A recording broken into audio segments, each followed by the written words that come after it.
Märklin and Trix are once again presenting a surprise locomotive for the 2021 model year. The animated history of the prototype engine ended in 1986 at the Technology Museum in Sinsheim. Of course, we also have railroads. We are very proud of that. Even though the museum is not located directly on a railroad line, we decided back then that we would bring crocodiles, a J.A. Maffei, and really nice historical steam locomotives to our museum. In part, we just placed them there and built the hall around them later. What makes us so successful is that we have always been independent. The disadvantage to it is that we can only finance ourselves through the entrance fees and are not subsidized with millions of taxpayers' money. At the same time, it has the advantage that nobody directs us on how we have to design our exhibition. For example, we can display a locomotive without having to add a long explanatory panel that would bore the visitor. No, on many locomotives, for example, we allow children or even older visitors to enter the cab via a staircase. That, I think, is something that is relatively unique in our country, and that is what makes the museum so successful. Aus.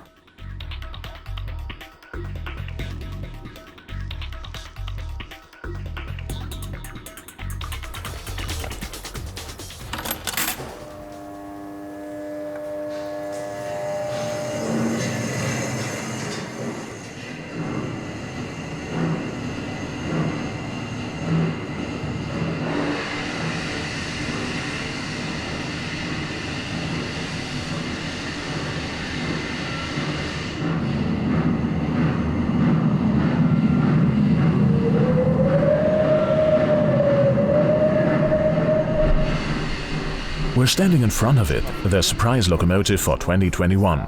We'll also say what it is in a moment, but first of all, let's look at these incredibly large driving wheels. They always make us feel so small, don't they? Yes, indeed. When you look at these driving wheels with a diameter of over 2 meters, you feel very small and humble. In fact, it's only when you stand in front of this huge locomotive that you realize how big such a locomotive really is in its original form. Normally, a locomotive is black on top and red on the bottom. This one is green on top and red on the bottom. Now let's reveal what kind of engine this is. Yes, today we are standing in front of a Class 020314 express steam locomotive, a legendary locomotive. But that's not what it was called earlier, right? No, it used to be called 18314 and actually came into inception as Badische 4H. We'll take a look at that in a minute. I've brought along a few pictures. It actually came from the 3 construction batches from the Baden Pacific 4H express locomotives.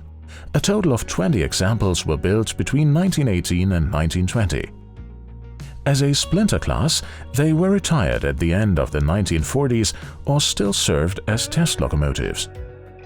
Only the 18314 was designed for something special. It came to the VES-M Halle in 1948 and thus to the Reichsbahn in the Soviet zone.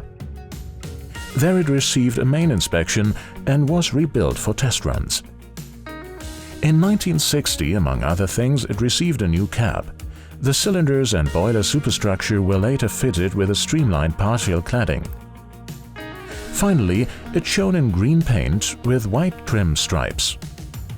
Thus, a heavily modified 18314 left the Reichsbahn Ausbesserungswerk in December 1960. This was followed by the installation of a main oil firing system before the locomotive was taken out of service in 1972 and to the Dresden Transport Museum. Later, in May 1984, it went to the West to the Historische Eisenbahn Frankfurt Association. It then found a worthy home in Sinsheim on permanent loan. Schon beeindruckend, wie aus einer badischen Dampflok eine Lokomotive geworden ist, die irgendwo dann als Versuchsmaschine tätig war. It's quite impressive how a Baden steam locomotive became a locomotive that worked as a test engine. We also want to explain what VES-M Halle means, which stands for Versuchs- und Entwicklungsstelle Maschinenwirtschaft in Halle or Railway Research and Development Department in Halle. A long term, I think VES-M is shorter and more memorable. How do you always come up with the idea of which locomotive you want to use? Where does the inspiration come from to choose a certain locomotive and implement it in the model? Why that one in particular? Well, we always pick locomotives that have a story to tell, and this locomotive certainly has a great story because it has undergone a number of transformations in its lifetime, right up to the locomotive that we see in the museum here in Sinsheim. That's one of our criteria for selecting locomotives, and very importantly, this locomotive is not currently available from any other manufacturer as a large-scale production model. That's a very important thing, and we also keep getting tips from our customers who tell us, hey, this locomotive would be a great thing to realize in model. Ganz wichtige Sache. Und wir kriegen natürlich auch immer wieder Hinweise unserer Kunden, die sagen, hey, so eine Lokomotive, das wäre doch mal eine tolle Sache im Modell umzusetzen. Stichwort Modell. Speaking of model, I think it's time we take a closer look at the model itself. Let's do it.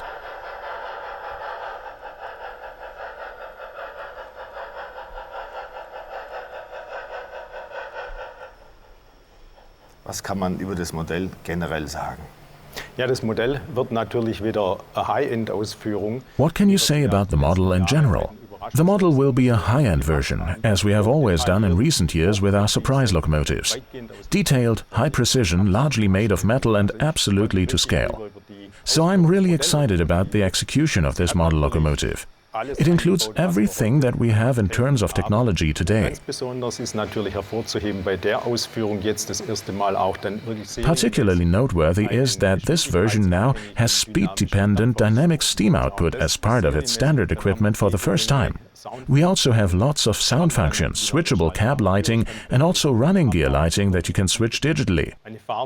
The great thing about the original and our model is also that the locomotive even has two red lights in the front that you can switch separately digitally. Lichter, die man dann auch wieder separat digital schalten kann. So I think this model is a lot of fun. You can do a lot with Man it. kann sehr viel machen mit dem Modell. Understandably, a lot of people ask what kind of radius such a huge locomotive has. Can it handle the R1?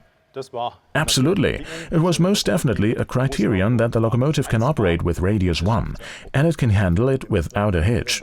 We need to talk about the locomotive tender spacing for a second. Yes, we again have an adjustable locomotive tender spacing on this locomotive. That is, the larger distance is ideal if you operate the radius 1 or 2 on the normal layout. But if you want to operate larger radii or simply put the locomotive in the display case, you can also reduce the locomotive tender spacing by a lot. And as always, the model was still a Handmuster. handle sample, as all of our models are in this film. For people who are showcase railroaders or can run on really big radii, there are a few more things in here, especially regarding the trailing axle. That's the problem with radius 1, which restricts the model conversion somewhat. That's why we now have a cutout below the driver's cab in the model with the normal standard equipment, because the trailing axle has to swing out here. To get around this, or for those who want to have it differently, run large radii, put the locomotive in the display case, there is a part that can be replaced. This is included with the locomotive. The wheel cutout is then not present, but it seals neatly as it does on the prototype. Very nice. We also took a peek inside the cab. It's an oil locomotive, but if it were a coal locomotive, where would you prefer to stand? To the left or the right? I would rather stand on the right side, because the one who is on the left side always has to have the shovel in his hands.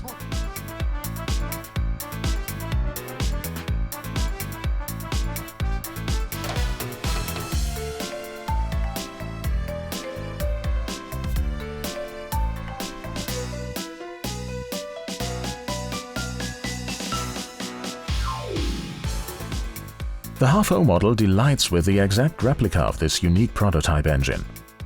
An extremely elegant and at the same time massive-looking engine, even in HFO.